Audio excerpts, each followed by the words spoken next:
The oxidising agent greater is the. अब oxidising agent क्या होता है? ऑक्सीडाइजिंग एजेंट एक बंदा, एक चीज़ जो दूसरी चीज़ों को ऑक्सीडाइज करेगी। अगर वो दूसरों को ऑक्सीडाइज कर रहा है तो खुद क्या हो रहा होगा? वो खुद रिड्यूस हो रहा होगा। खुद रिड्यूस होने से क्या मुराद होता है? खुद रिड्यूस होने से मुराद ये है कि उसकी एबिलिटी टू गेन इलेक्ट्रॉन जो है वो ज़्यादा होगी, मतलब वो इलेक्ट्रॉन्स को आसानी के साथ गेन कर पाएगा। अब higher the ability to gain electron, जितनी उसकी इलेक्ट्रॉन्स को गेन करने की एबिलिटी ज़्यादा होगी, higher will be oxidising agent strength. क्यों? क्योंकि अभी हमने पढ़ा ना कि जो ऑक्सीडाइजिंग एजेंट है वो खुद क्या हो रहा है? वो रिड्यूस हो रहा है। मीन टू से उसकी एबिलिटी टू गेन इलेक्ट्रॉन ज़्यादा होगी, तो जिसकी एबिलिटी टू गेन इलेक्ट्रॉन ज़्यादा होगी उसका ऑक्सीडाइजिंग एजेंट स्ट्रेंथ जो है वो ज़्यादा होगी। तो हम लोग कह सकते हैं, so there is a direct relation between oxidising agent strength and reduction potential. तो stronger the oxidising agent greater is the reduction potential. हमारे पास यहाँ पे जो राइट ऑप्शन है वो चार्ली आ जाएगा।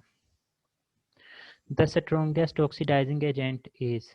अब डाउन द सीरीज हमारे पास क्या हो रहा होता है? हमारे पास चार चीज़ें होती हैं डाउन द सीरीज। सबसे पहले आपने याद रखना है कि रिडक्शन पोटेंशियल इंक्रीज होता है। हमें पता है कि हमारे पास जो इलेक्ट्रोकेमिकल सीरीज है वो अरेंज की गई है on the basis of increasing reduction potential. हम लोग जैसे जैसे ऊपर से नीचे की तरफ आते जाते हैं हमारे पास रिडक्शन पोटेंशियल मीन से एबिलिटी टू गेन इलेक्ट्रॉन जो है वो हमारे पास इंक्रीज होती रहती है।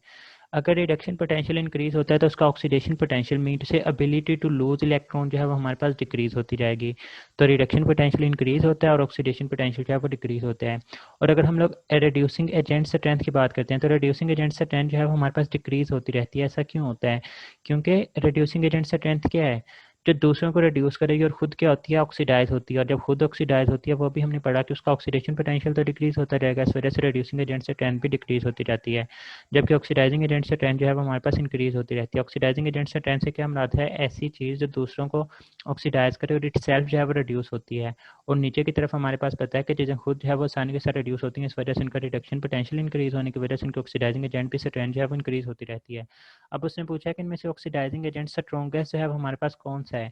तो ऑक्सीडाइजिंग एजेंट की स्ट्रेंथ नीचे की तरफ इंक्रीज होती है, इस वजह से हम लोगों ने इनमें से देखना है कि हमारे पास कौन सा ऐसा एलिमेंट है जो कि इलेक्ट्रोकेमिकल सीरीज में सबसे नीचे जो है वो हमारे पास मौजूद है।